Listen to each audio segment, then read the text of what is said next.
travelers of time and thought. You're listening to Artcast, the podcast that explores the edges of reality, memory, and multidimensional truth.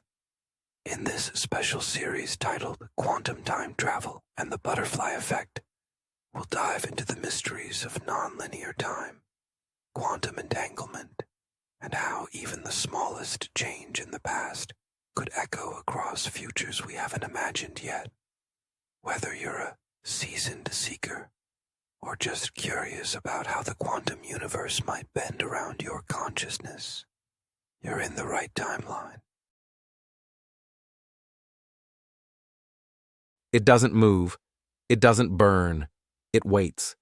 A beam, pure white, perfectly straight, streams through the upper hull of the Ark like a silent conviction. It does not strike, nor does it seek. It exists for those willing to stand in alignment, not dominance. Tony A. steps onto the edge of Deck 12's balcony. The beam doesn't touch his skin. It pierces his intent. This is not a weapon. It is a witness to your aim.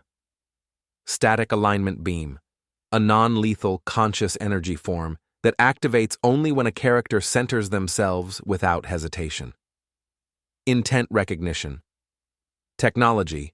The beam locks not onto coordinates, but onto focus, allowing resonance-based future trajectory calculations. Narrative targeting system.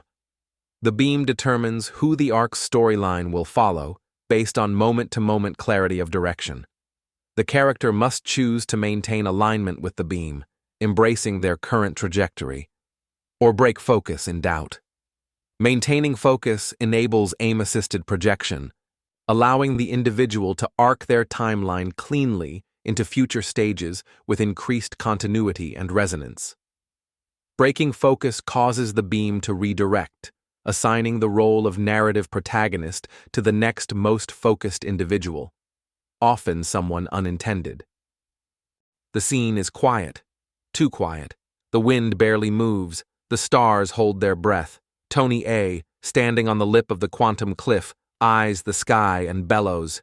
"Beam me up," Tony A. declares with determination. Nothing. Then, a spotlight from the heavens. The beam arrives, not like a tool, but like a dancer. It spirals around Tony in a cosmic ballroom flourish, loops of photonic grace, haloed magnetism, and deep harmonic rhythm. He's lifted, spun, and struck a pose so precise it's either divine choreography or a memory from a better multiverse. And thus the Clit King ascends, Aelt Tony whispers. Blah Deadpan stands in the shadows playing a saxophone solo that turns briefly into a rendition of Space Oddity, then morphs into a funky jazz glitch version of Book One's theme. The Ark of Reimagined Echoes by Nadastrol. Read free on Amazon now. The Ark's orbital spine begins pulsing in ultraviolet spirals.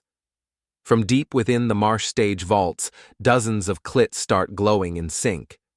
Without warning, the clits launch themselves upward, riding radiant beams of violet energy like they've been waiting for this moment across 11 books and several ill-advised subplots. "We got a live one!" Tony A. exclaims excitedly, and then another, and another. Alt Tony, never missing a beat, grabs a surf harness and rides one clit beam like a quantum rodeo, juggling time crystals labeled "Do Not Drop." Blah joins the action with a grin and a slap of a "Don't Touch My Beam" sticker onto his mount. No one questions it. Each clit selects a book from the series to fuse with, launching its final signature event into orbit to await Book 12's revelation cascade. Key developments emerge. The clits autonomously propel, choosing their own narrative anchor points, fusing with prior books and archiving their final message in orbital vault nodes. Signature event launching begins. Each clit fires off a symbolic echo, one final micro-event that encapsulates a timeline. Some of these events are dramatic. Others take the form of interpretive dance. Characters can ride the beams for narrative tagging. Each beam links to a thematic cluster, leaving behind trails of punchlines. The crew must decide, let the CLITS launch autonomously, initiating the Book 12 Prophecy Protocol. This protocol reveals embedded fates, last-scene payoffs, and interdimensional clue alignment. Or they can interfere or redirect the beams, causing CLIT fusion confusion. Events from one book start appearing in other scenes wearing the wrong costumes, delivering the wrong lines, and occasionally trying to kiss the narrator. Example: a battle scene from Book 7 is interrupted by a figure from Book 2 wearing a wedding dress. Suspended between the twin helices of the Ark's spinal chamber and the final launch prism, there floats a golden beam, elegant, pulsing, quiet. But not still. It is alive with calculations, channeling both personal memory and timeline harmonics in liquid waveform. Gabriella steps onto the beam of balance first. Each past decision replays, not as vision, but as resonant frequency. Regret becomes a low hum. Faith pulses high. The beam accepts it all. If she holds the contradictions with composure, she remains upright. Tony follows, and in doing so, triggers a temporal overlap. Their two timelines begin to superimpose, creating a dual harmony arc. The beam doesn't bend under weight, it bends under dishonesty. The deeper the self-awareness, the brighter it glows. Key developments: waveform. Memory echoes. Every choice the character made is reflected not visually, but tonally, creating a soundprint of self across time. Temporal superposition.